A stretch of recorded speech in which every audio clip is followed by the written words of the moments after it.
자, 이제 앞으로 가보시면 됩니다. 그래서 저쪽에 355페이지 보시면은 기본계획의 수립 및 정비구역의 지정이라고 되어 있죠. 그래서 정비사업을 할 때도 맨 처음에 계획을 만드는데 그 계획이 정비기본계획, 정비계획, 구역지정 이러한 것들을 하고 사업을 진행하게 됩니다. 자, 이 절차를 이쪽에 다시 한번 써보면은 페이지 355페이지 맨 처음에 정비 기본계획을 수립을 하고 그 다음에 정비계획을 입안을 합니다. 그리고 나서 구역을 지정하고 그 이후에 이제 사업을 시행하게 되는 거죠. 자, 정비기본계획은 특별시, 광역시, 시 단위에서 정비사업의 시기를 조정하기 위해서 수립하는 계획이 정비기본계획입니다. 그러니까 서울시에서, 인천시에서, 광명시에서 사업 대상 지역들을 점을 찍는 거죠. 점을 찍어 놓고 여기는 22년, 여기는 24년, 여기는 25년, 여기는 26년부터 사업을 하자 이렇게 정해 놓는 거죠. 여기를 정하게 되면은 여기를 정비 예정구역 이렇게 부릅니다. 그러니까 정비 사업이 한꺼번에 많이 몰려버리면 주변의 주택 시장의 불안정해지는 등의 문제가 우려가 되니까 사업을 시기를 이렇게 조정을 해 놓는 거죠. 그래서 이렇게 이 특별시, 광역시, 시 안에서 사업 대상 지역들을 정하고 그 사업 대상 지역들마다 예정 시기를 정해 놓습니다. 그 다음에 여기 22년부터 사업을 하기로 했는데 그 시기가 도래를 하면은 이제 정비구역을 지정해서 사업을 해야겠죠. 이 정비구역을 지정하기 위해서 수립하는 게 정비계획입니다. 이 정비계획은 시, 군, 구 단위에서 정비계획을 수립하고 시장, 군수는 자기가 직접 정비구역을 지정을 합니다. 근데 구청장이라는 건 특별시나 광역시에 있는 자치구의 구청장 내지는 광역시의 군수를 말합니다. 이런 사람들은 자기가 직접 지정할 수 없고 특별시장, 광역시장에게 지정을 신청합니다. 요게 각각의 권한자들. 해서 보면은 특별시, 광역시, 시 단위에서 이렇게 예정 구역들을 먼저 정하는 거죠. 그렇게 하기 위해서 수립하는 게 정비기본계획. 이 정비기본계획은 특별시, 광역시, 시에서 수립하는데 이 시를 다시 두 개로 나눠보면 대도시랑 대도시가 아닌 시 이렇게 구분이 되는 거죠. 자, 대도시는 의무적으로 수립을 해야 됩니다. 근데 대도시가 아닌 시는 원칙은 수립을 하죠. 특별시, 광역시, 시라고 돼 있으니까 원래는 수립을 해야 되는데 도지사가 인정하는 경우에는 수립하지 아니할 수 있다. 이렇게 재량이 됩니다. 그러니까 원래는 해야 돼. 특별시, 광역시, 시라고 돼 있으니까 원칙적으로는 수립을 하는데 도지사가 수립할 필요가 없다고 인정하는 경우에는 수립하지 아니할 수 있다. 이렇게. 그 다음 이렇게 시에서 정비기본계획을 수립했을 때 도지사의 승인을 받냐라는 건데 대도시는 도지사의 승인을 따로 받지 않습니다. 근데 대도시가 아닌 시가 만약에 정비기본계획을 수립했을 때는 도지사의 승인을 받아야 된다라는 거. 이렇게. 그 다음 계획을 수립하는 절차는 항상 하던 것처럼 똑같이 주민한테 의견 듣고 그 다음에 의회한테 의견 듣고 그 다음에 협의하고 심의해서 계획을 수립합니다. 주민한테 의견 들을 때 대부분 며칠이죠? 14일. 그 다음에 의회는 60일 내에 의견을 제시를 해야 되고 협의심의. 자, 수립하는 사람이 특별시, 광역시, 시죠? 협의심의는 누구랑? 지방이랑. 관계 행정기관이 협의하고 지방도시계획위원회의 심의를 거쳐서 이렇게 정비기본계획을 10년 단위로 수립하고 5년마다 재검토합니다. 이렇게 보면은 355페이지. 자, 정비기본계획의 수립이라고 되어 있죠. 그 전에 354페이지 옆에 보면은 도시주거환경정비기본방침이라는 게 나와 있죠. 맨 앞에 국장은 몇 줄? 도시 및 주거환경을 개선하기 위해서 10년마다 밑줄하시고 다음의 사항을 포함한 기본 방침을 정하고 밑줄 5년마다 타당성 검토 그 결과를 기본 방침에 반영한다. 요거는 국장이 그냥 나라 전체의 정비사업의 기본 방침을 정하는 겁니다. 그래서 누가 수립하고 몇 년 단위로 하고 재검토는 5년마다 한다는 거 그것만 기억하시면 됩니다. 내용은 따로 볼 필요가 없고 그 다음에 355페이지 자, 기본계획의 수립이라고 되어 있죠. 기본계획 수립은 여기 특별시, 광역시, 시에서 수립합니다. 중간에 특별자치시, 특별자치도 빼면은 특별시, 광역시, 시 되죠? 특별시, 광역시, 시는 관할 구역에 대해서 정비 기본 계획을 몇 년 단위로 수립하죠? 10년 단위로. 3년 단위로. 그러니까 특별시, 광역시, 시니까 군에서는 따로 기본 계획을 수립하지 않습니다. 제가 전에도 한번 말씀드렸는데 기본 계획은 시기를 조정하기 위해서 하는 건데 군은 따로 시기를 조정할 필요가 없는 겁니다. 가평군, 양평군에서는 정비사업 할 때 있으면 그냥 하면 되는 거죠. 이렇게. 그 다음에 다만 도지사가 밑줄 대도시가 아닌 시로서 기본계획을 수립할 필요가 없다고 인정하는 시에 대해서는 밑줄 기본계획을 수립하지 아니할 수 있다. 그러니까 원래는 해야 되는데 인정하면 아니할 수 있다. 이렇게. 그 다음에 기본계획의 내용 이런 건 됐습니다. 시험에 안 나오는 건 아닌데 뭐 이걸 다 외울 수 없으니까. 그 다음에 356페이지 2번. 요거는 시험에 딱 한 번 나온 적이 있는데 한번 봐놓기는 하죠. 기본계획의 수립권자는 기본계획에 다음의 사항을 포함하는 경우, 즉 박스에 있는 내용이 기본계획에 포함이 됩니다. 그러면 기본계획의 내용 중에 9번, 10번을 생략할 수 있다라는 거. 그래서 그 박스 안에 보면은 생활권의 설정, 생활권별 기반시설 설치 계획 및 주택 수급 계획, 내지는 생활권별 주거지의 정비, 보전, 관리 방향, 이러한 것들이 기본계획에 들어가는 거죠. 그러면은 기본계획의 내용 중에 그 위에 있는 9번, 10번을 생략할 수 있는데 앞에 페이지에 9번이 정비 예정구역의 계략적 범위입니다. 정비 예정구역의 계략적 범위. 그 다음에 10번이 단계별 정비사업 추진계획. 요걸 생략할 수 있다라는 겁니다. 요걸. 그래서 주거지별 뭐 생활권의 설정, 생활권이라는 글자가 막 들어가죠. 그래서 기본계획에 뭐 생활권 뭐 이런 게 들어갔다 하면은 정비 예정구역의 계략적 범위라든지 단계별 사업 추진계획 이러한 것들을 생략할 수 있다라는 겁니다. 이렇게 시험에 딱 한 번 나온 적이 있습니다. 그 다음에 기준은 누가 정하죠? 국장. 그 다음에 기본계획 타당성 검토는 몇 년마다? 5년마다. 그래서 우리가 배운 대부분의 타당성은 5년마다 합니다. 그래서 기본계획은 특별시, 광역시, 시에서 수립하고 10년 단위로 수립하면서 재검토는 5년마다. 다만 대도시가 아닌 시는 원래는 해야 되지만 도지사가 인정하면 수립하지 아니할 수 있다. 그 다음에 수립 절차죠. 요겁니다. 주민한테 의견 듣고 의회한테 의견 듣고 협의하고 심의하고 해서 주민은 며칠 이상 공람시켜주죠? 14일 이상. 의견 듣고 타당하면 반영한다 라고 되어 있고 그 다음에 가로 2번, 가로 3번 뭐 이런 것들은 됐습니다. 그 다음에 가로 5번. 의회는 며칠 안에 의견을 제시하죠?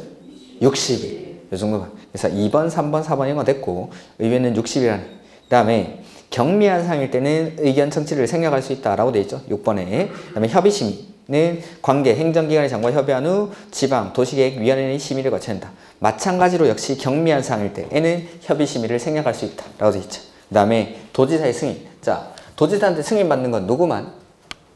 대도시가 아닌 시만. 대도시가 아닌 시만. 그래서 대도시의 시장이 아닌 시장 매출. 기본계획을 수립하거나 변경하려면 도지사의 승인을 받아야 된다. 그리고 자, 대도시가 아닌 시가 도지사한테 승인 받을 때는 의견 듣는 건 이 사람들 시장이 하지만 도지사가 승인하기 전에 협의심의는 도지사가 거칩니다. 이렇게. 그 다음에 수립하고 나면 고시하고 열람을 시켜준다라는 거죠. 그리고 국장한테 보고를 해줍니다. 그래야 기본 방침이랑 맞게 기본계획을 수립했는지를 확인할 수 있으니까. 그 다음에 359페이지 정비구역의 지정이라고 돼 있죠. 정비구역 지정은 누가 하죠? 특, 광, 시, 군이. 여기 특, 광, 시, 군이 정비구역을 지정하죠. 이렇게. 정비계획을 제정해서 정비구역을 지정할 수 있다. 가로 1에도 불구하고 재개발 사업, 재건축 사업의 천재지변 그 안에 가로 안에 그 가로 2번의 맨 밑에 줄에 천재지변 밑줄하죠. 천재지변 등으로 불가피하게 정비사업을 실시할 필요가 있을 때 내지는 역시 또 그 27조 그것도 천재지변입니다. 그냥 천재지변만 체크해 두시면 되고 맨 마지막 줄 위에 밑줄 기본계획을 수립하거나 변경하지 아니하고 정비구역을 지정할 수 있다. 그러니까 원래는 정비 예정구역을 지정을 해놓고 기본계획에서 그 예정구역들마다 사업의 시기가 도래하면은 정비구역을 지정하는 건데 천재지변 등으로 긴급하게 정비사업을 해야 될 때는 기본계획을 수립하지 않고 바로 정비구역을 지정할 수 있다라는 거죠. 그 다음에 정비구역의 지정 절차라고 되어 있는데 그거 하기 전에 자 정비계획은 시장, 군수, 구청장이 입안을 하는데 이 계획을 입안할 때도 똑같이 합니다. 주민한테 의견 듣고 의외한 의견 정비계획을 입안을 합니다. 그리고 나면 구역을 지정하기 전에는 심의를 거쳐서 구역을 지정합니다. 자, 주민한테 의견 들 때 대부분 며칠이었죠? 근데 요거 30일입니다. 정비계획 입안할 때. 자, 주민한테 의견 듣는 건 대부분이 14일입니다. 근데 정비법에서 주민한테 의견 듣는 거 30일이 딱 3개가 나올 겁니다. 그거는 따로 기억하는 겁니다. 첫 번째가 요거 정비계획 입안할 때 주민한테 의견 듣는 게 30일. 그 다음에 의회는 여기 기본계획이랑 똑같이 60일 내에 의견을 제시하고 지정하는 사람이 특, 광, 시, 군이니까 지정하기 전에 심의는 지방, 도시계획위원회의 심의를 거치겠죠. 자, 보면은 정비구역의 지정권자는 정비구역 진입로를 설치하기 위해서 필요한 경우에는 진입로 지역과 인접지역을 포함해서 정비구역을 지정할 수 있다. 즉 아파트 단지가 아님에도 불구하고 정비구역이 아님에도 불구하고 아파트 단지에 진입할 수 있는 진입로 등을 설치하기 위해서는 그 진입로 지역도 정비구역에 포함해서 지정할 수가 있다라는 겁니다. 그 다음에 정비구역의 지정권자, 특광시군이죠. 이 사람들은 직접 정비계획을 입안할 수도 있습니다. 자기가. 그러니까 시장, 군수는 원래도 자기가 정비계획을 입안합니다. 근데 특별시장, 광역시장은 원래는 구청장 등이 구역 지정 신청을 하는데 이 사람도 직접 정비계획을 입안할 수가 있다라는 겁니다. 특별시장, 광역시장도. 그 다음에 가로 3번. 자치구의 구청장 또는 광역시 군수. 이 사람을 말합니다. 여기.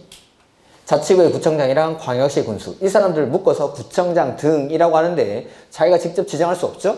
그래서 특별시장, 광역시장에게 지정을 신청 밑줄. 그 다음에 정비계획 입안 대상 구역. 이거 보지 마십시오. 그냥 뭐 봐도 못 찾기는 힘듭니다. 그 다음에 정비계획의 내용. 요것도 됐습니다. 그 다음에 가로 2번. 10의 디귿 이런 거 다 됐어. 정비계획의 기본계획을 정할 때는 건폐율, 용적률 등에 관한 건축물 밀도 계획에도 불구하고 달리 입안할 수 있다. 뭐 이런 것들도 됐고. 그 다음에 정비계획을 입안하는, 정비계획 입안하는 사람은 요 사람이죠. 시장, 군수, 구청장. 그래서 특별자치시장, 특별자치도지사 빼고 뒤에 시장, 군수, 구청장은 법 5조 2항 각 호 이 사항을 포함하여 기본계획을 수립한 지역에서 정비계획을 입안하는 경우에는 정비구역을 포함한 해당 생활권에 대해서 같은 항 각 호 다음의 사항에 대해서 세부계획을 입안할 수 있다. 이런 것도 보지 마십시오. 그냥 가로 3번. 여기 있는 것들은 그냥 다 보지 마십시오. 그 다음에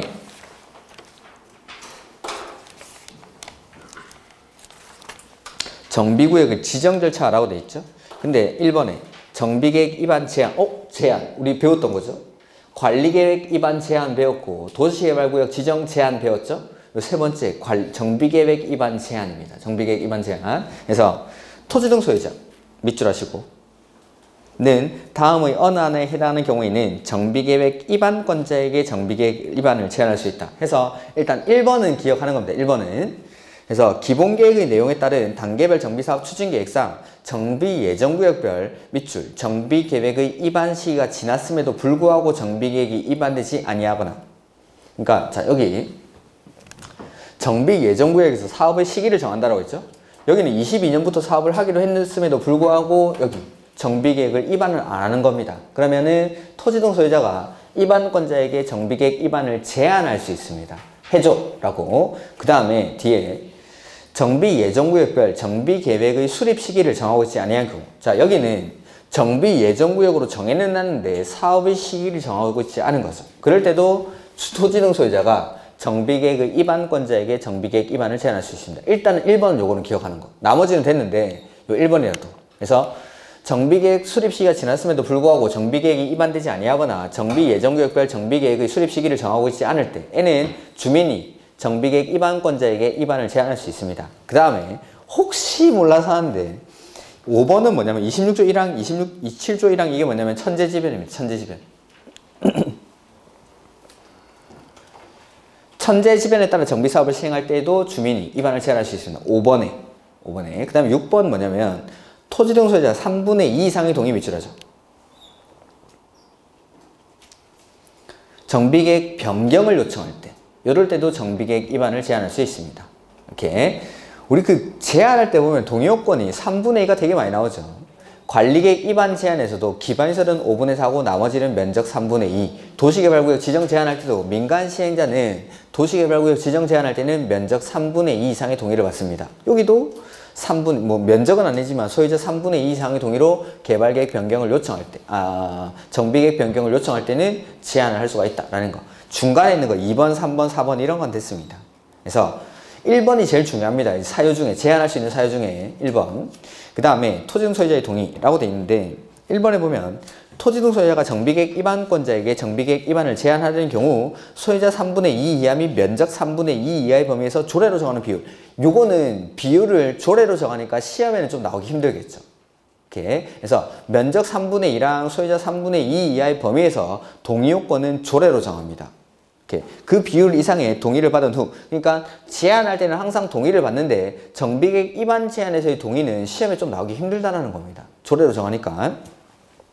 동의를 받은 후 시도 조례로 정하는 제안서 서식에 정비계획 도서와 계획 설명서 그 밖에 필요한 서류를 첨부해서 정비계획 입안권자에게 제출한다. 우리 관리계획 입안 제안에도 보면은 관리계획 입안을 제안하려는 주민은 관리계획 도서와 계획 설명서를 함께 첨부를 합니다. 여기도 마찬가지 정비계획 도서랑 계획 설명서를 첨부를 하죠. 그리고 당연히 입안권자는 그 내용을 입안에 활용할 수 있습니다. 이걸. 그 다음에 2번 정비계획 입안권자는 제한이 있는 경우 제한일부터 며칠이죠? 그건 동그라미 60일. 자, 날짜 정리해보죠. 관리계획 입안 제한에서는 도시군 관리계획 입안 제한에서는 제한받은 사람이 답변 주는 기간이 며칠이었죠? 45일. 45일. 다만 불가피한 사정이 있을 때는 30일을 범위내서 연장할 수 있습니다.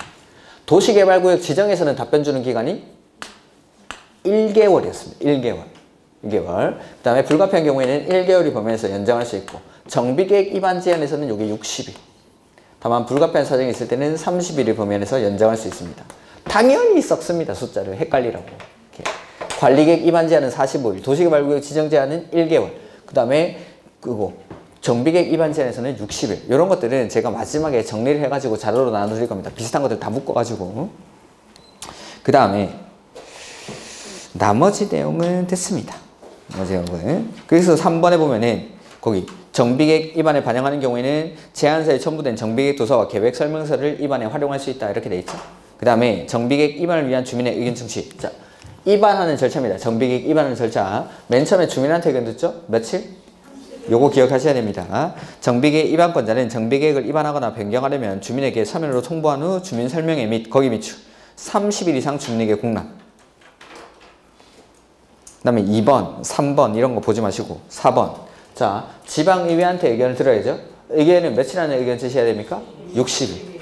이렇게. 그래서 60일 이내 의견을 제시, 지방의회는.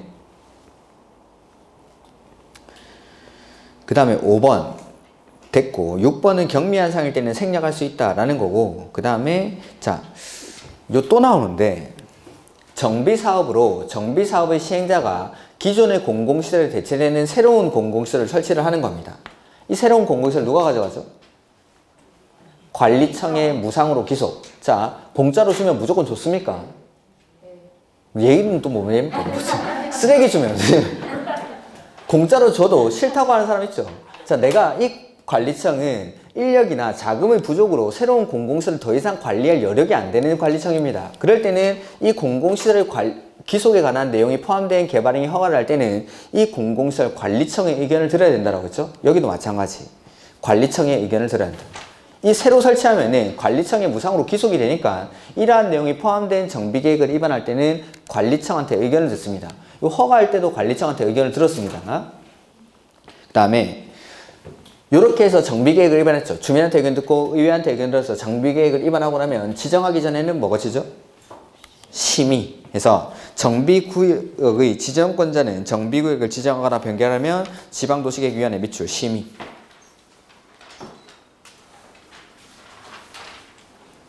그 다음에 3번, 4번, 5번은 뭐냐면 구역을 지정하죠. 하고 나면은 고시를 합니다. 그리고 나서 국장에게 보고를 해주고 일반에게 관계서류를 열람시켰습니다. 고시하고 보고하고 열람하고. 그건 제목만. 내용은 볼 필요 없습니다. 이거 요 순서를 한번 바꿔서 낸 적이 있으니까 그냥 한 단어처럼 기억하시면 됩니다. 고시, 보고 열람, 고시, 보고 열람, 고시, 보고 열람, 고시, 보고 열람, 고시, 보고 열람. 이렇게. 이게 지정하는 절차. 이렇게. 그래서 보면은 정비 기본 계획은 특별시, 광역시, 시 단위에서 수립하는데 몇 년 단위로 수립했죠? 10년 단위로. 재검토는 5년마다. 다만 대도시가 아닌 시는 도지사가 인정하면 수립하지 아니할 수 있다. 그리고 수립했을 때는 도지사한테 승인을 받습니다. 대도시가 아닌 시는. 그 다음에 정비 기본계획 수립할 때 주민한테는 14일, 의회는 60일 안에 의견 제시하고 협의, 심의 거쳐서 정비 기본계획을 수립합니다. 그 다음 정비계획은 시, 군, 구가 입안을 하는데 주민한테 의견 듣는 건 30일, 의회는 60일 안에 의견 제시해야 되고, 이렇게 계획을 수립하고 나면 구역 지정하기 전에 심의를 거쳐서 지정을 한다라는 거. 그 다음에 뭐 정비계획 입안 제안에서 답변 주는 기간 요 60일, 요것만 좀 기억해 주세요. 정비계획 입안 제안에서 답변 주는 기간이 60일. 그래서 입안 제한할 수 있는 게 정비 예정구역별 정비구역 지정, 정비계획 입안 시기가 도래했음에도 정비계획이 입안되지 아니하고 있거나 내지는 정비계획 입안 시기를 정하고 있지 않을 때, 그럴 때는 주민이 정비계획 입안권자에게 입안을 제한할 수 있다라는 거, 그 정도만 기억하시면 되겠습니다. 이렇게. 그 다음 정비구역 지정고 시 효과가 나오죠. 우리 도시개발구역이 지정되면 그 도시개발구역은 뭘로 봐줬죠? 도시지역이랑 지구단위계획 구역으로 지정고시된 것으로 본다. 이게 도시개발구역 지정 효과. 똑같은 게 여기 또 나옵니다. 자, 정비구역이 지정이 되죠. 그럼 이 정비구역을 지구단위계획 구역이랑 지구단위계획이 결정, 고시된 것으로 봅니다. 이게 정비구역 지정고시 효과입니다. 자, 우리 개발법 할 때, 개발법에서는 지구단위계획이 어디에 포함되죠? 실시계획에. 구역이 지정되면 여기를 도시지역이랑 지구단위계획 구역으로 지정된 것으로 보니까, 구역이 지정된 걸로 보니까 뒤에 만드는 실시계획에 지구단위계획을 포함한다고 했죠? 자, 정비법에서는 여기 정비계획에 지구단위계획이 포함될 수 있습니다. 정비계획에. 그러니까 정비계획에 지구단위계획을 포함해 뒀으니까 정비구역이 지정되면은 여기를 지구단위계획구역으로 보고 정비계획의 내용 중에 지구단위계획에 관련된 사항은 지구단위계획이 결정, 고시된 것으로 봐주겠다라는 겁니다. 이렇게. 자, 이게 정비구역 지정의 효과인데 반대로도 됩니다. 여기서는. 자, 국계법에 따른 지구단위계획구역을 지정하고 거기에서 정비계획의 내용을 모두 포함하는 지구단위계획을 수립하는 거죠. 그러면 이 지구단위계획구역을 정비구역으로 봐줍니다. 이렇게. 자, 보죠. 1번. 정비구역의 지정고시가 있는 경우 해당 정비구역 및 정비계획 중이라고 되어 있죠. 그러니까 정비계획에 지구단위계획의 내용이 포함될 수 있습니다. 정비계획 중 국계법의 내용으로 해당하는 사항은 지구단위계획구역 및 지구단위계획으로 결정 고시된 것으로 본다. 요게 지정의 효과. 근데 이거 반대로도 된다라고 했죠. 2번에 보면은 국계법에서 지구단위계획구역을 지정한 겁니다. 거기에서 수립하는 지구단위계획에 정비계획의 내용을 모두 포함한 지구단위계획을 수립하는 거죠. 그러면 그 지구단위계획구역을 뭘로 봐주죠? 정비구역으로. 이렇게. 그 다음에 자, 우리 지구단위계획구역이 지정되면 건폐율, 용적률 이런 거 완화해줬죠. 그걸 정비구역에서도 그대로 준용해주겠다라는 게 가로 1번입니다. 그 다음에 가로 2번 이거 보지 마십시오. 그 다음에 4번에 임대주택의 규모별 건설 비율이라고 되어 있는데, 요거는 최근에 생긴 조문인데 일단 혹시 모르니 한번 봐두는데, 자, 보면 정비계획의 입안권자는 주택수 안정과 저소득 주민의 입주 기회를 확대하기 위해서 정비사업으로 건설하는 주택에 대해서 다음의 구분에 따른 범위에서 국장이 정하여 고시하는 임대주택 및 주택 규모별 건설 비율 등을 정해 정비계획에 반영해야 한다. 그래서 국민주택 규모의 주택을 90% 이하의 범위에서 정하고, 그 다음에 임대주택을 30% 이하의 범위에서 의무적으로 설치를 해야 된다라는 거죠. 그걸 정해가지고 정비계획에 반영을 해줍니다. 그래서 상세한 내용이 이제 가로 2번에 조문에 나오죠. 그래서 자, 굵직굵직한 것만 체크해 놓겠습니다. 1번에 주거환경 개선사업 밑줄 하시고, 주거환경 개선사업. 가는 국민주택 규모 밑줄. 주거환경 개선사업에서는 국민주택 규모는 90% 이하. 그 다음에 나의 공공임대주택 밑줄 하시고 30% 이하 밑줄. 짜잘한 내용들 그런 거 보지 마십시오. 그 다음에 재개발사업은 국민주택 규모는 80% 이하 밑줄.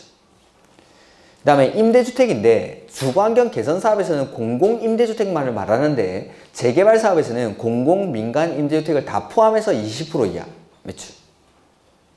20% 이하는 그 옆에 페이지 하나, 둘, 세 번째 줄에 나오죠. 그러니까 재개발 사업에서의 임대주택은 공공과 민간 다 말합니다. 그 다음에 3번의 재건축 사업은 국민주택 규모의 주택을 60% 이하 매출. 근데 여기는 그 옆에다가 임대주택 X 이렇게 써야죠. 임대주택 X. 재건축 사업은 임대주택의 의무적 건설 비율이 없습니다. 안 짓는다는 게 아니라 여기는 의무적으로 지을 필요는 없습니다. 사익을 추구하는 사업이니까 무조건 의무적으로 지어 그런 건 없습니다. 대신에 국민주택 규모는 60% 이하에서 정해서 그걸 정비계획에 반영해 주라는 거죠. 이렇게 요 정도. 그 다음에 기본계획 및 정비계획 수립 시 용적률 완화라고 되어 있는데, 기본계획의 수립권자 또는 정비계획의 입안권자는 정비사업의 원활한 시행을 위해서 기본계획을 수립하거나 정비계획을 입안하려는 경우에는 국계법에 따른 밑줄 주거지역 하나 둘 셋 넷 네 번째 줄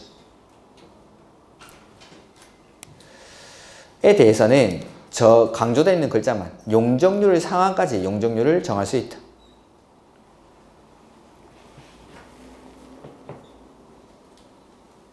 그다음에 가로 2번 이건 됐습니다. 그다음에 안전진단은 다음 주에 올 겁니다. 이거는 일단 놔두시고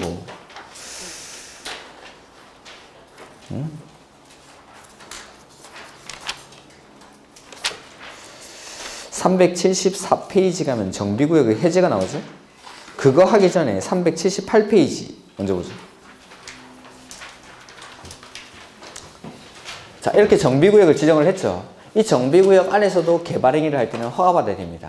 역시 우리가 잘 아는 거죠. 이거는 건축물의 건축, 공작, 네, 이거는 이거는 여기 정비구역 이 지정이 되면 이 정비구역 지정 이후에 건축물의 건축, 공작물의 설치, 토지의 형질 변경, 토석 퇴치, 토지의 분할, 물건을 쌓아놓는 행위, 그 다음에 중목의 벌채 및 식재 이러한 것들 할 때 허가받아야 됩니다. 개발법이랑 똑같죠? 근데 개발법이랑 차이점이 뭐냐면 자, 건축물의 건축이랑 대수선이랑 용도 변경 이 개발구역에서는 허가사항이었는데 요중에 정비구역에 오면 하나 빠집니다. 정비구역이라는 건 노후불량 건축물이 밀집한 지역이죠. 그 노후불량 건축물이 밀집한 지역에서 집 고치겠답니다. 이거 허가받고 해야 될까요? 그냥 해도 될까요? 그래서 맞습니다. 요것만 차이점이고 나머지는 똑같습니다. 이렇게. 그 다음에 허가대상 있으면 그 다음에 이런 정비사업, 정비구역에서 하는 개발행위, 개인이 하는 개발행위는 당연히 역시 또 정비사업에 지장이 있으면 안 되겠죠. 해서 정비사업 시행자한테 의견을 듣는다라는 게 2번. 항상 개발행위 할 때는 도시군 계획사업 시행자한테 의견을 듣습니다. 그 다음에 허가 없이 할 수 있는 행위. 이거는 개발법이랑 단 한 글자도 틀리지 않고 똑같습니다. 첫 번째, 재해복구나 재난 수습을 위한 응급조치죠. 요거 신고합니까? 안 합니까? 안 하죠. 그 다음에 2번, 요거 딱 하나.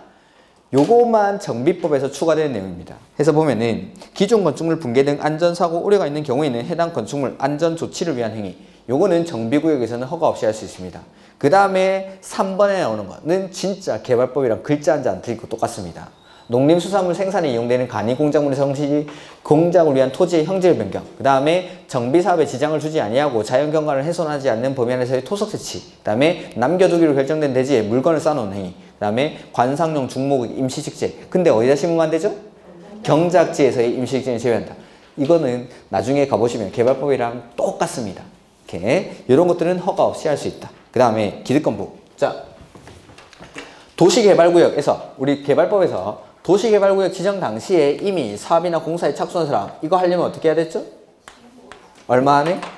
30일 내에 신고하고 하죠. 정비구역에서도 똑같이 30일 내에 신고하고 합니다.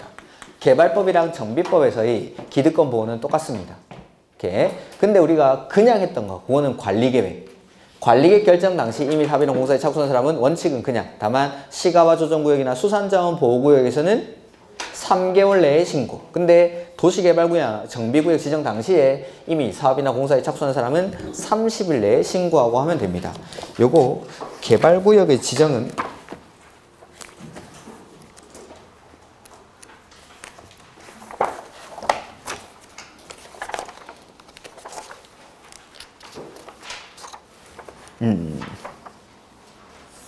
21페이지에 나와 있죠. 21페이지 중간에 4번에 개발행위 허가에 노트에 보면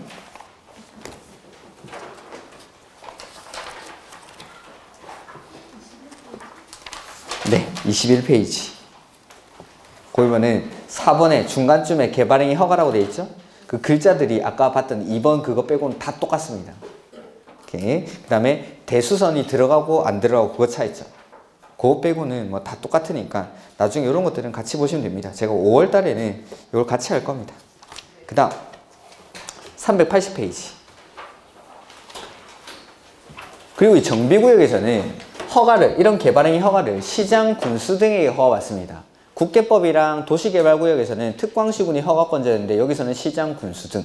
그 다음 시장, 군수 등은 허가받아야 되는 행위를 허가 안 받고 했죠. 그러면 이제 원상회복 명령을 하고 말 안 들으면 행정청이 대신 집행한다. 뭐 이런 것들. 그 다음에 이 법에 있는 것 외에는 국계법 개발행위 허가 규정을 그대로 준용합니다. 그리고 여기서 개발행위 허가를 받으면 국계법에 따른 개발행위 허가를 받은 것으로 봅니다. 이렇게 그 밑에 4번에 비경제적인 건축 행위 및 투기소유 유입 방지라고 돼 있죠. 제한 행위 이렇게 돼 있죠. 제한. 제한 우리 또 배웠죠. 개발행위 허가 제한에서. 제한이라는 게 나올 때마다 항상 따라 나와야 되는 건 왜 제한하는지. 그리고 제한은 영구적으로 하는 게 아니니까 두 번째는 언제까지 하는지. 제한하는 기간이 나와야 됩니다. 제한하는 기간이. 자, 요건 뭐냐면 4번에 정비구역 지정 전에 요 지역에다가 이 개발행위 허가를 하려고 할 때에는 어떻게 해야 되냐라는 겁니다. 정비구역 지정 전에.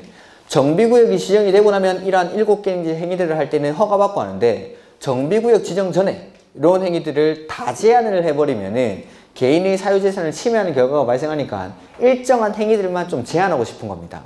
왜냐하면 투기 세력들이 유입될까봐. 정비구역 지정 전에 여기서 정비사업을 할 거라는 건 사람들은 알까요? 모를까요? 알까요? 모를까요? 알죠. 정비계획 위반할 때 주민한테 의견 듣습니까? 정비 기본계획 위반할 때도 주민한테 의견 듣습니까? 이미 주민의 의견 성취 절차를 다 거친 겁니다. 그러면은 여기는 정비사업을 할 거라는 걸 알고 있죠. 그걸 알니까 여기다가 사람들이, 투기 세력들이 유입이 되는 겁니다. 이걸 막아야겠다라는 거죠. 이러한 투기 세력들이 유입되는 행위들, 요 개발 행위들 중에서 투기 세력들이 투기 목적으로 들어오는 행위만 제한하는 겁니다. 그래서 요거를 지분 쪼개기 제한이라고 합니다. 지분 쪼개기 제한. 자, 해서 어떤 행위, 요게 이제 왜 제한하냐는 거죠. 왜? 투기 세력들이 유입되는 걸 방지하기 위해서 어떤 행위를 제한하냐면 첫 번째, 나대지였는데 여기다가 없던 건물을 짓습니다. 건축물의 건축. 두 번째는 한 필지 토지를 여러 개의 필지로 분할하는 거. 토지의 분할. 딱 요 두 가지 행위만 제한합니다. 두 가지 행위만. 투기 세력들이 유입되는 걸 방지하기 위해서. 이렇게 해서 주로 시험에 나오는 건 요 두 가지 행위 제한한다는 거. 그 다음에 기간이 나와야겠죠? 여기서는 3년 동안 제한하고 한 차례 1년 연장할 수 있습니다. 3년 동안 제한하고 한 차례 1년 연장. 국계법에서는 3년 제한하고 연장 안 되는 거 있었죠? 그 다음에 3년 제한하고 2년 연장되는 거 있었죠? 여기서는 3년 제한하고 한 차례 1년 연장합니다. 이렇게. 자, 보면은 국장, 시도지사, 시장, 군수, 구청장 역시 에블바디가 제한하죠. 비경제적인 건축 행위 및 투기 소유 유입을 막기 위해서 기본 계획을 공람 중인 정비 예정구역 또는 정비 계획을 수립 중인 지역. 한마디로 말하면 정비구역 지정되기 전입니다. 정비 예정구역이나 정비 계획을 수립 중인 지역이니까. 이렇게. 이러한 지역에서는 밑줄 3년 이내의 기간. 근데 가로 안에 얼마 동안 연장할 수 있죠? 1년의 범위 안에서 한 차례 연장할 수 있다. 를 정해서 대통령령으로 정하는 방법과 절차에 따라 다음의 행위를 제한할 수 있다 해서 그 제한되는 행위가 중요한 겁니다. 딱 두 가지 제한하죠. 건축물의 건축이랑 토지의 분할. 요것만. 그 다음에 제한하고 나면 뭐 고시를 해준다라는 거고, 그 다음 가로 2번에 행위를 제한하는 자가 국장의 경우에는 중앙 도시계획위원회의 심의를 거치고 지방의 경우에는 지방 도시계획위원회의 심의를 거친다. 제한할 때는 심의 거쳐서 제한하죠. 그 다음에 행위를 제한하려는 자가 국장 또는 시도지사, 밑줄. 국장 또는 시도지사. 국장이나 시도지사가 제한하려고 할 때는 그 지자체의 사정을 잘 모를 수도 있겠죠. 그래서 누구한테 의견 듣죠? 시장, 군수 등한테 의견 듣고. 이거 왠지 익숙하지 않습니까? 국계법에서도 있었는데. 국계법에서도 가볼까요? 노트에 써놨을려나? 그렇지. 안 써놨을 리가 없죠. 16페이지.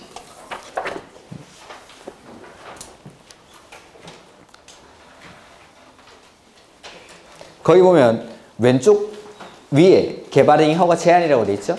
거기는 왜 제한하는지 제한하는 사유가 5가지 나오죠. 그래서 1번, 2번은 3년 동안 제한하고 연장이 안 되고 3번, 4번, 5번은 3년 동안 제한하고 한 차례 2년 연장할 수 있죠. 그리고 여기서도 제한하는 사람은 국장, 시도지사, 시장군수, 에블바디가 제한하죠. 그래서 거기 3번에 국장 또는 시도지사는 심의 전에 누구한테 의견 듣죠? 시장군수한테. 여기도 마찬가지. 국장, 시도지사, 시장, 군수, 구청장이 제한할 수 있는데 그 중에서 국장이나 시도지사가 제한하려고 할 때는 시장, 군수 등의 의견 듣고 제한한다라는 거. 아마 정비법에는 안 써놨을 것 같은데 똑같은 거라서 지금.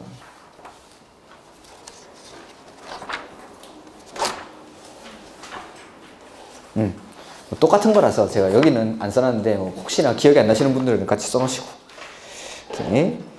그 다음에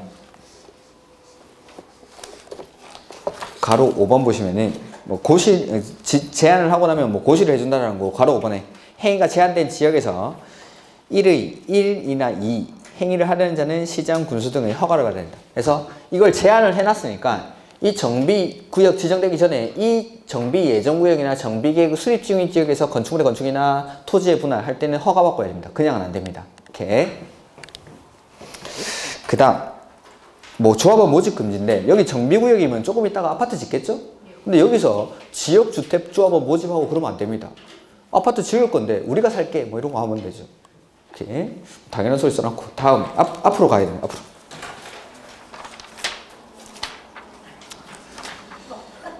374페이지. 자, 우리 도시개발구역이 지정되고 나면은 이 지정된 도시개발구역을 해제하는 경우가 있었습니까? 실시계획 얼마? 3년, 개발계획 2년. 구역 지정하고 나서 실시계획이나 개발계획이 3년이나 2년 안에 수립되지 않으면 3년, 2년이 되는 날이 다음 날에 지정된 도시개발구역이 해제된 것으로 본다라는 게 도시개발구역 해제 사유. 여기도 똑같이 구역을 지정하고 나서 일정한 사유가 발생하면 이 지정된 정비구역을 해제해야 됩니다. 그래서 자, 정비구역이 지정되고 나서 이후의 사업의 절차를 한번 써보면은 구역을 지정하고 나서 조합 만들어서 사업할 때는 먼저 추진위원회라는 걸 구성합니다. 그 다음에 추진위원회가 구성이 되고 나면 조합을 설립을 하고 그 다음에 조합총회에서 사업 시행 계획서를 확정을 해서 그 확정된 사업 시행 계획에 대해서 인가를 받아야 되니까 인가 신청을 하겠죠. 그리고 인가 받고 나서 사업을 실시를 하는 겁니다. 이게 구역 지정하고 나서 조합 만들어서 사업할 때의 절차입니다. 그래서 구역 지정되고 나서 이 후속 조치들을 안 따라붙어주면 이 지정된 정비구역을 해제해야 됩니다. 그래서 해제 사유인데 여기 추진위원회에 들어가죠. 그러면 2년, 나머지는 3년 이렇게 해서 구역 지정하고 나서 추진위원회 승인 신청까지 얼마일까요? 2년. 추진위원회 승인 받고 나서 조합 설립 인가 신청까지는 2년. 추진위원회 들어갔으니까 2년. 추진위원회 들어가면 2년. 그 다음에 조합 설립 인가 받고 나서 조합 사업 시행계획 인가 신청까지는 없으니까 3년. 그 다음 구역을 지정하고 나서 추진위원회를 구성하지 않고 바로 조합을 만드는 경우가 있습니다. 그래서 구역 지정하고 나서 조합 설립 인가 신청까지는 3년. 추진위원회 없으면 3년. 추진위원회 들어가면 2년, 없으면 3년. 근데 조합을 만들지 않고 토지 등 소유자가 직접 정비 사업을 할 수 있는 경우가 있습니까? 네. 무슨 사업에서? 재개발 사업에서 토지 등 소유자가 20인 미만인 경우에는 조합을 안 만들고 사업을 하죠. 그러면은 구역을 지정하고 나서 바로 사업 시행계획 인가를 신청하겠죠. 그런 토지 등 소유자가 시행하는 재개발 사업의 경우에는 구역 지정 후 사업 시행계획 인가 신청 2년 더하기 3년 해서 5년입니다. 이렇게 해서 2년, 3년, 5년 안에 이런 거 안 하면 지정을 해제하여야 한다. 이거는 2년, 3년, 5년이 되는 날이 다음 날에 해제된 것으로 본다. 그게 아닙니다. 해제된 것으로 보는 게 아니라 해제를 해야 됩니다. 해제를 하여야 한다. 보는 거 아닙니다. 해제하여야 한다. 자, 보면은 정비구역의 지정권자는 다음의 어느 하나에 해당하는 경우에는 정비예정구역 또는 정비구역을 해제 밑줄 하여야 한다. 해제하여야 한다. 그래서 1번 요거는 정비구역이 해제되는 게 아니라 요거 정비예정구역을 해제하는 겁니다. 어쨌든 추진위원회 없으면 몇 년이라고 했죠?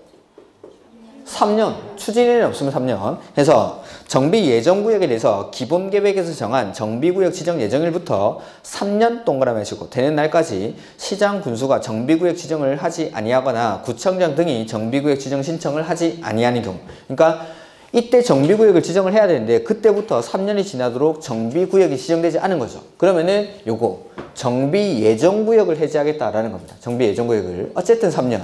그 다음에 2번에 재개발 재건축 사업 임대 가로 안에 밑줄 조합이 시행하는 경우 해서 기억해 보시면은 토지 등 소유자가 정비구역 지정 보시는 날부터 2년 동그라미 하시고 되는 날까지 추진위원회에 나왔죠? 승인 신청하지 아니하는 경우 요거죠. 구역 지정하고 나서 추진위원회 승인 신청까지 2년. 그 다음에 니은 토지 등 소유자가 정비구역으로 지정 보시는 날부터 3년이 되는 날까지 조합 설립 인가를 신청하지 아니하는 경우 추진위원회 없죠? 이건 뭐냐면 구역을 지정하고 나서 추진위원회를 구성하지 않고 바로 조합 설립 인가를 신청하는 경우입니다. 가로 안에 그래서 추진위원회를 구성하지 않는 경우로 한정한다라고 되어 있죠. 이렇게. 그 다음에 디귿 추진위원회 나와 있죠? 몇 년이죠? 조합 설립 인가를 신청하지 않는 경우. 그러니까 요거죠. 추진위원회 승인받고 나서 조합 설립 인가 신청을 2년 안에 하지 않을 때. 이렇게. 그 다음에 리을 조합 설립 인가 받은 날부터 3년이 되는 날까지 사업 시행 계획 인가를 신청하지 않는 경우. 추진위원회 없으니까 3년. 그래서 요거는 요거.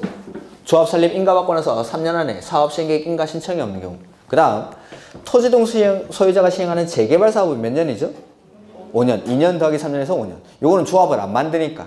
그래서 그 밑에 토지 등 소유자가 시행하는 재개발 사업으로서 토지 등 소유자가 정비구역 지정 보시는 날부터 5년이 되는 날까지 사업 시행 계획 인가를 신청하지 아니하는 경우에는 해제를 해야 됩니다.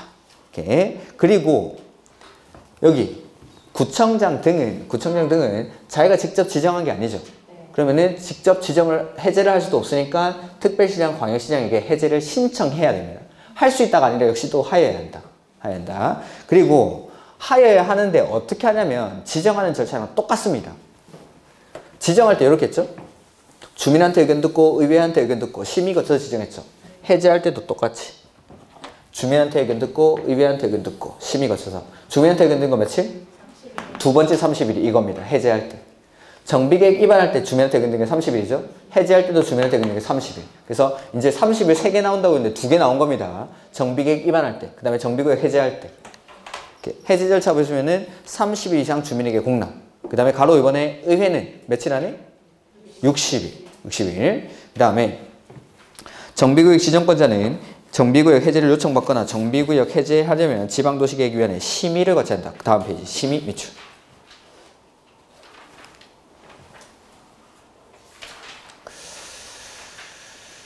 그 다음 다만 이건 됐고 4번에 정비구역 지정권자는 다음에 어느 하나에 해당하는 경우에는 위 1의 가로 1의 가로 3 동그라미 1 내지 3의 규정에 따른 기간을 2년의 범위 안에서 연장하여 정비구역 등을 해제하지 아니할 수 있다. 이건 뭐냐면 위에 보신 2년, 3년 이 기간을 해제하지 않고 다음의 사유가 있을 때는 연장을 해주겠다라는 겁니다. 2년 동안. 그래서 보면은 1번에 정비구역 등의 토지 등 소유자 밑줄 30% 이상의 동의. 30% 이상의 동의로 연장을 요청. 그 다음에 두 번째는 존치가 필요하다고 인정. 두 번째 줄에. 존치가 필요하다고 인정. 이럴 때는 해제하지 않고 2년의 기간 동안 연장을 해줍니다. 그래서 30% 이상의 동의로 요청하거나 존치가 필요하다고 인정할 때에는 해제하지 않고 이 의무적 해제 기간을 2년 동안 연장을 해주겠다라는 겁니다. 이렇게. 그 다음 가로 5번에 보면은 정비구역의 지정권자는 정비구역 등을 해제하는 경우 위 사에 따라 해제하지 아니한 경우에는 그 사실을 해당 지자체 공보에 고시하고 국장에게 통보하며 일반에게 열람할 수 있다. 자, 이거 뭐냐면 아까 지정할 때는 고시, 보고, 열람 이렇게 했죠? 근데 해제할 때는 고시, 통보, 열람 이렇게 합니다. 지정할 때는 고시, 보고열람, 해제할 때는 고시, 통보열람. 이렇게 간단하게 보면 됩니다. 그 다음에 2번에 정비구역의 임의적 해제죠. 방금 봤던 요거 2년, 3년, 5년은 해제하여야 한답니까? 할 수 있답니까? 하여야 한답니다. 하여야 한다. 하여야 한다인데 지금 나오는 사유는 지정권자가 직권으로 해제할 수 있는 사유입니다. 할 수 있는 사유. 이러한 사유가 있을 때는 해제할 수 있다. 그래서 1번에 보면은 정비사업 시행으로 토지등 소유자에게 밑줄 과도한 부담. 2번은 정비구역 등의 추진 상황으로 보아 밑줄 지정 목적을 달성할 수 없다. 이렇게. 3번 토지등 소유자 밑줄 30% 이상 밑에 줄에 해제를 요청. 아까 연장을 요청할 때 얼마가 동의했죠? 30%. 해제를 요청할 때도 30%. 연장을 요청할 때도 30%, 해제를 요청할 때도 30%. 이렇게. 그 다음에 네 번째는 셀프 방식으로 시행 중인 주거환경 개선구역의 정비구역이 지정고시된 날부터 밑줄 10년이 지나고 추진 상황으로 보아 지정 목적을 달성할 수 없다고 인정되는 경우로서 밑줄 토지등 소유자 과반수가 동의. 일단 여기까지 요 네 가지만. 자, 5번, 6번은 조금 어려울 수도 있으니까 1번, 2번, 3번, 4번까지를 정리해 보는데 1번은 과도한 부담이죠. 토지등 소유자에게 과도한 부담이 예상되는 경우. 그 다음에 두 번째는 그냥 줄이면 목적, 달성, 불능 이렇게. 그 다음에 세 번째는 얼마가 요청하죠? 30% 이상이 요청합니다. 네 번째는 셀프 방식으로 시행하는 주거환경 개선구역 지정고시된 날부터 얼마 경과하죠? 10년이 경과하고. 자, 니네들끼리 한번 집 고쳐봐 라고 한 거죠. 근데 10년이 지나도록 뭐 아무것도 안 합니다. 아무것도. 지정 목적을 달성할 수 없다고 인정하는 경우로서 토지등 소유자 얼마 동의하죠? 과반수가 해제에 동의했을 때. 이럴 때. 요 네 가지는 요약하면 요 정도. 과도한 부담, 목적 달성 불능 30% 이상의 요청, 10년이 경과하고 과반수가 동의. 하면은 해제해야 됩니까? 할 수 있습니까? 할 수 있다. 그 다음에 5번, 6번은 일단 가로 안에 사업시행계획 인가 신청하기 이전으로 한정합니다. 5번, 6번은. 이게 가장 최근에 생긴 조문인데 일단은 사업시행계획 인가 신청하지 않은 경우로서 5번은 추진위원회 구성이나 조합 설립에 동의한 토지등 소유자입니다. 동의한 토지자. 그러니까 아직 6번은 보면 그냥 6번이랑 같이 읽어보죠. 자, 5번은 추진위원회 구성 또는 조합 설립에 동의한 토지등 소유자죠. 근데 6번은 추진위원회가 구성되거나 조합이 설립된 정비구역. 그러니까 비교를 해보면은 5번은 동의만 하고 아직 만들어지진 않은 겁니다. 승인이나 인가를 받기 전. 근데 6번은 추진위원회 구성 승인이나 조합 설립 인가를 받은 거죠. 구성이 된 겁니다. 이럴 때. 근데 5번은 보면은 동의요건이 토지등 소유자의 2분의 1 이상, 3분의 2 이하의 범위에서 조례로 정하는 비율 이상. 그러니까 시험에 나오기 좀 힘들겠죠. 요거는. 대신에 6번은 과반수니까 시험에 나올 수도 있겠죠. 그래서 추진위원회가 구성되거나 조합이 설립된 정비구역에서 토지등 소유자 밑줄 과반수 동의로 해제를 요청. 근데 5번, 6번 둘 다 사업시행계획 인가를 신청하지 아니한 경우로 환정합니다. 이렇게. 요거는 해제할 수 있는 경우. 다시 한번 해볼까요? 해제하여야 하는 경우는 2년, 3년, 5년이죠. 추진위원회 들어가면 2년, 나머지는 3년. 근데 토지등 소유자가 시행하는 재개발 사업은 5년. 안 하면 해제하여야 한다. 어떻게 하죠? 요렇게 주민한테 의견 듣고 의회한테 의견 듣고 심의 거쳐서 해제해야 한다. 그래서 지정하는 절차랑 해제하는 절차가 똑같습니다. 그 다음에 이 기간들은 2년의 범위 안에서 연장할 수 있죠. 얼마가 요청했을 때? 30% 이상의 동의로 요청했을 때. 그 다음에 존치가 필요하다고 인정할 때는 해제하지 않고 이 기간을 2년 동안 연장해 줍니다. 그 다음 해제할 수 있는 경우는 과도한 부담, 목적 달성 불능, 30% 이상의 요청, 10년이 경과하고 과반수가 동의까지만 해결하셔도 좋습니다. 근데 추진위원회가 구성되거나 조합이 설립된 정비구역에서 토지등 소유자 과반수의 동의로 요청할 때에도 해제할 수 있다. 해제할 수 있다. 이거는 해제할 수 있는 경우. 그 다음에 정비구역이 지정되고 나면은 해제를 너무너무 하고 싶은데 해제를 못하는 경우가 있습니다. 어떨 때냐면 여기 추진위원회가 구성이 되고 조합이 설립되면은 이 업무 집행 사원들이 돈을 쓰겠죠.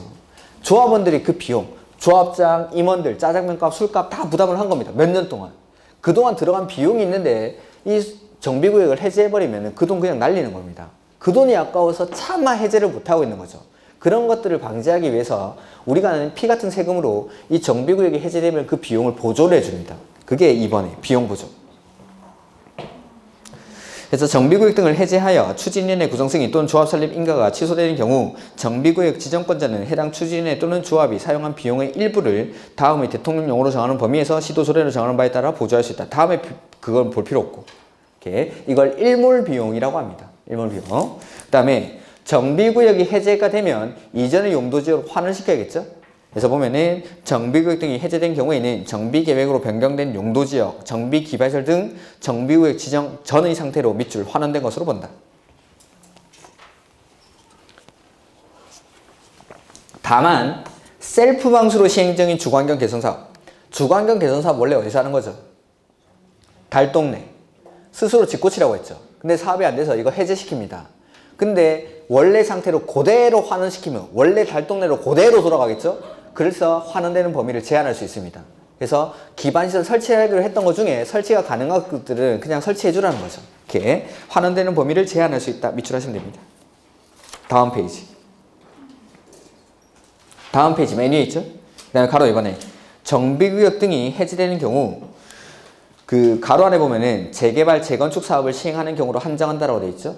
그러니까 재개발, 재건축 사업을 조합이 시행을 하는데 조합 만들어서 사업해봐 하니까 맨날 쌈박질만 하고 있는 거죠. 그래서 정비구역이 해제되는데 이럴 때에는 셀프 방식으로 시행하는 밑줄 주거환경 개선구역으로 지정할 수 있다. 그렇게 싸울 거면 니네 알아서 한번 해봐 라고 하는 거죠. 이렇게 조합 안 만들고 계속 싸우고 있으니까. 그 다음에 3번 정비구역 등이 해제 고시된 경우 추진위원회 구성 승인 또는 조합 설립 인가는 당연히 취소가 되어야겠죠. 사업 안 할 거니까. 그 다음에 그걸 고시를 해주고 그 다음에 4번에 정비구역 등이 해제된 경우 정비구역의 지정권자는 해제된 정비구역 등을 거기 도시재생 활성화 및 지원하는 특별법에 따른 밑줄 도시재생 선도지역 으로 지정해 줄 것을 누구한테 요청하죠? 국장에게 요청. 이렇게 요까지가 정비구역의 지정입니다. 그래서 뭐 정비구역 지정했을 때 효과, 그 다음에 지정하는 절차, 누가 지정하는지 이런 권한자들, 그 다음에 요거 뭐 시험에 나오는 것들은 정비구역 지정 하에야 하는 경우, 할 수 있는 경우. 근데 하에 하든 할 수 있든 절차는 똑같이 합니다. 주민한테 의견 듣고 의회한테 의견 듣고 심의 거쳐서. 그 다음에 뭐 30일짜리 요거 2개 나왔죠? 그 다음에 다음 주에 하나 더 나올 겁니다. 이번 주 수업이랑 다음 주 수업이 아마 공법을 하면서 제일 힘든 수업일 겁니다. 이번 주 환지, 그 다음에 정비법, 다음 주 정비조합도 어렵습니다. 그 다음에 관리처분계 이런 것들도 어렵고. 그래서 이번 주랑 다음 주 수업이 뭐 공법 전체에서 거의 제일 어렵다고 생각하시면 됩니다. 요거 끝나고 나면 건축법, 주택법 또 뭐 그냥 외우면 되니까 별로 안 어렵습니다. 그 다음에 뭐 이런 것들 이렇게 했고 정비사업 시행방법, 시행자 이런 거 했죠? 그 다음에 시행자에서 대부분 조그마한 내용들도 제가 다 했습니다. 다음 주에 오시면은 조합하고 중간에 있는 내용들이 있는데 그거 안 볼 거고 나중에 관리처분계획 보고 건축법 초반 정도까지 보고 오시면 될 것 같습니다. 자, 오늘 수고 많으셨고 다음 주에 뵙도록 하겠습니다. 수고하셨습니다.